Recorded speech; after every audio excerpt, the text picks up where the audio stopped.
trouxe, como nós já falamos muito sobre isso, né? Nós comentamos bastante, fizemos aí aula de todos os jeitos, né, Tony? Inclusive, fizemos até uma externa, né? Fomos, foi bacana, né? Curti, vamos ver aí, fizemos até um jornal aí. Então, basicamente, nós já vimos aula aí de muitos formatos. Hoje nós vamos ser um pouquinho mais específico quanto à resolução de problemas, né? Hoje vamos tentar aplicar basicamente tudo que nós vimos dentro aí das atividades dos exercícios. Aí eu trouxe uma ideia que parece besteira, mas é sempre importante ressaltar a ideia de capacidade e de volume. Na telinha vai aparecer que é o seguinte, ó. Quando utilizamos então o volume ou quando utilizamos, no caso aí, a capacidade em relação a um recipiente. Aí na ideia que está lá no material de vocês, que é na página 108, diz o seguinte, ó, diz que a primeira ideia, as unidades de medidas de volume, então geralmente são quilômetros cúbicos, né? Hectômetros cúbicos, decâmetros cúbicos, metros cúbicos, decímetros cúbicos, centímetros cúbicos e milímetros cúbicos. Eu coloquei aí para vocês observarem que é as definições. Então, ó, quilômetros, hectômetro, né? O decâmetro aqui, o metro cúbico, que é o que a gente mais utiliza, o decímetro, o centímetro e o milímetro, né? Eu coloquei essas definições, que é o que está no aprender de vocês. Aí ele diz o seguinte, ó, geralmente são utilizadas para medir estruturas sólidas, mas também podem ser utilizadas para mensurar a capacidade de um líquido num recipiente. Então, você pode utilizar, aí, no caso, esse volume, nessa relação. Uma das ideias bem simples, aí parece besteira, mas, por exemplo, quando você vai comprar areia, né, Tony? Você chega lá para comprar areia, você fala assim, eu gostaria de 500 ml de areia. Não é isso. Não. Será que ele me vende 500 ml de areia? Ele vai ter que fazer uma conversão aí, né? Então, geralmente você pede uma unidade, geralmente metro cúbico nesse metro caso, cúbico, né? Você chega lá e fala, eu quero 3 metros cúbicos de areia, né, Tony? Sim, 18 latas. Isso mesmo, verdade, Caramba. né? As relações das não, né, que nós falamos, as não padrões, né? Isso aí. Então, essas medidas que vocês vão ver, que vocês vão elencar, elas são utilizadas para o volume. Aí entra a ideia, então, dos líquidos, né? Que é referente à capacidade. Pode pôr na telinha, então? Nós vemos, então, as unidades de medida de capacidade, nós podemos também ver, né?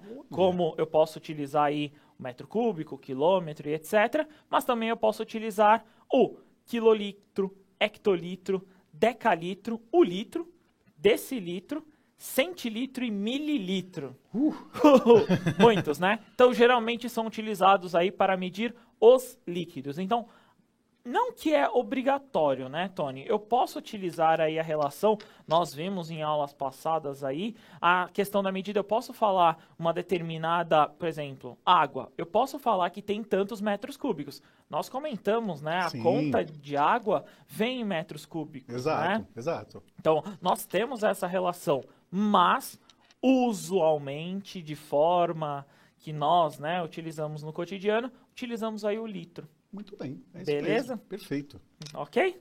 Eu, por exemplo, eu não vou tomar 1 metro cúbico de leite, né? Eu vou tomar em ml, né? Que é mais fácil. É mais fácil, mesmo. né? Então, essa Cada relação... grandeza com a sua unidade, né? Isso assim, mesmo, você tem que ver o padrão que você precisa utilizar, né? Exato. Ok? É isso aí, muito bom. Então, pensando nessa relação, né, pensando nesse formato, eu trouxe mais ou menos aí uma ideia do seguinte, né? Então, pensando em capacidade e volume. Então, considerando que o litro mede essa capacidade, né? E o metro cúbico, o volume, tentar não diferenciar, mas pensar nesse contexto, nós podemos, então, relacionar as medidas de capacidade e volume através das relações. Então, o ml ali, que é um mililitros, então 1000 ml é a mesma coisa que 1 litro. Então, esse L aí em verde, né? O decímetro cúbico, que nós já comentamos, que é o que equivale a 1 litro, eu posso dizer também que é 1000 centímetros cúbicos. Então, na relação aí, se eu observar, 1000 ml e 1000 centímetros cúbicos é como se fosse de 1 para 1, né, Tony? Exatamente. Então, 1 ml é a mesma coisa que 1 centímetro cúbico. 1 litro é a mesma coisa que 1 decímetro cúbico. Ok? Perfeito, perfeito. Ok. E olha só, o professor Paulo Pereira fez uma observação que realmente ele está correto, né? Eu falei que eram 18 latas, não é 18 latas. Ele falou aqui, ó, que 1 metro cúbico de areia são cerca de 50 latas, pensando na estimativa. Entendi. Porque cada lata são 18 litros, né? Entendi, né? verdade. Então, como 1 metro tem 1000 litros, né? Então aproximadamente 50 latas. Muito obrigado por essa contribuição, muito bom mesmo. Eu me confundi. Ideia. A lata tem 18 litros, né? Então são 50 latas, 1 metro. Eu não fazia nem ideia muito de bem. como essa parte, sinceramente, eu não conheço, eu não tenho essa relação. Então, pode só pôr na telinha aí, tira um print dessa tela, que essa relação aí que nós utilizamos, sempre de 1 para 1, que nós sempre queremos chegar nessa relação. Então, eu tenho essa aqui de 1 para 1, e no caso aqui, ó, de 1000 ml para, no caso, 1000 centímetros cúbicos. Essa relação de 1 para 1 ela é muito útil aí em algumas conversões, né, Tony? Sim. Beleza? Perfeito. Então, observando esse contexto, eu vou cair uma atividade aí, eu vou colocar na telinha para vocês, que é o seguinte, ó. No bairro onde Ana mora, tem racionamento de água. Acontece, né? Em algumas localidades. Na casa dela, tem água sempre nos dias pares, por causa do racionamento. Ana comprou uma caixa d'água de 1 metro cúbico. Então, ela foi lá, comprou a caixa d'água de 1 metro cúbico para armazenar água. Qual é a capacidade da caixa d'água de Ana aí em litros? Então, pensando, vou até voltar aqui, ó, pensando aí nos metros cúbicos, tal como nós trabalhamos, o que vocês acham? Tenta aí ver um valor que vocês acreditam que esse 1 metro cúbico, como nós chegamos aí em litros, quanto chega? Tentam, se vocês conseguirem estimar aí um valor, o que vocês acham? Como vocês chegariam? Que eu já explico como a gente chega nessa continha, beleza? 2 minutinhos, bom trabalho.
Vamos pensar nessa relação, né? Pensando nesse contexto, que eu tenho que observar o seguinte. Eu não falei nada, né, Tony? É verdade. Eu não falei que o metro cúbico e a relação do metro aí. Como que vocês conseguiram chegar nesse 1000 litros, né? Como que eu identifico isso? Eu vou montar a ideia aqui para vocês, que é o seguinte, ó. Eu fiz com a ideia do centímetro, que eu acho que é talvez o mais simples aí possível. Eu tenho um cubo ali, então, Tony, de 1 metro. O que é o cubo? O cubo é a multiplicação de todos os lados, né? Altura, comprimento e largura. Então, arestas, no caso né? Isso, as arestas, isso. Obrigado. Então, eu tenho ali de altura 1, de lado, digamos ali, 1, e de comprimento também 1. Por isso que é 1 metro cúbico. Legal. 1 vezes 1 vezes 1 dá 1 metro cúbico. Que é esse exemplo aí, seria o volume, a capacidade total aí desse objeto. Beleza? Perfeito. 1 metro cúbico é um cubo de 1 metro por 1 metro por 1 metro. Isso aí. Perfeito. Beleza. Então, pensando nesse objeto, eu vou tentar converter, porque a gente conhece que é o centímetro. Eu dei a relação do centímetro, né, Tony? Sim. Então, a relação do centímetro é eu trocar esse 1 metro por 100. Olha aí. 1 metro não é a mesma coisa que 100 centímetros? Perfeito, é isso então, mesmo. eu troco um lado por 100, o outro lado por 100, e o outro lado eu também troquei por 100. Olha aí, que legal. Então, esse cubo de 1 metro cúbico é a mesma coisa que 100 por 100 por 100. Ó. Por isso que eu tenho essas três aqui, ó, todos de 100 por 100. E como que eu calculo esse volume, né? Eu calculo no volume na seguinte ideia, ó. 100 vezes 100 vezes 100. Que aí daria 1 milhão, né? De centímetros cúbicos, né? Eu tenho ali, se eu observar, eu tenho 6 zeros, né? No caso é bem fácil de fazer essa multiplicação, porque 1 vezes 1 vezes 1 dá 1, aí você só pegou os zeros e completou ali, bem mais fácil, né? Fiz essa legal, ideia muito mesmo. bom. Então aí eu peguei os zeros, né? Se você observar aí, são 6 zeros, e é assim que eu consegui deslocar todos, beleza? Aí o que eu fiz em seguida? Só que aí eu queria em litros, né, Tony? Eu queria que chegasse nessa ideia dos litros. Eu fiz o seguinte, ó, pode pôr na telinha. Então, se 1 centímetro cúbico equivale a 1 litro, lembra que eu falei no anterior? 1000 centímetros cúbicos. 1000, né? desculpa. 1000 centímetros cúbicos equivale a 1 litro. Isso. 1 milhão de centímetros cúbicos, basicamente eu multipliquei por 1000, né? Isso. 1 vezes 1000, eu encontro os 1000 litros aí. Muito bem. Alguns professores indicaram aqui como 10 vezes 10 vezes 10, né? Boa. No caso, decímetros, no caso aí, né? Aham. E aí deu 1000 já direto também. Mas, gente, é só um ponto de vista, na verdade. né? eu acho que tá tentei tudo isso. muito bem colocado, Eu né? tentei utilizar essa ideia porque geralmente os centímetros a gente utiliza, né? Sim. O decâmetro, no caso ali, né? O decímetro, a gente Sim. não utiliza muito, né? A gente não utiliza o decímetro, o decâmetro, a gente não usa essas ferramentas. Então eu tentei utilizar tanto o metro e o centímetro, que é o mais usual. Perfeito. Então, a ideia que eu montei aí, que eu queria tentar que vocês entendessem, é a ideia, no caso do volume, que nós estamos calculando, que é a multiplicação desses três arestas, né, a Sim. partir desse ponto. Beleza? Perfeito. Aí, só para colocar a resolução, se você quiser tirar um print aí, que é o seguinte, ó. Então, a capacidade... Isso, ó, o Sidney sempre faz pose para tirar o print, ó. Essa é a hora. Aí, ele faz o seguinte. Então, a capacidade dessa caixa d'água, no caso aí da Ana, é de 1000 litros. Então, ela pode economizar essa água aí armazenando. Muito bom, muito bom. Beleza? E remete àquela aulinha que você colocou água no cubo também, né? Mesma de 10 ideia. por 10 por 10, né? Isso Bacana, mesmo. legal. Seria a mesma ideia. Por isso que a gente utiliza, então, essa questão do centímetro. Show. Foi a ideia que eu montei aí para vocês entenderem que essa relação de 1 metro cúbico é a mesma coisa que 1000 litros, beleza?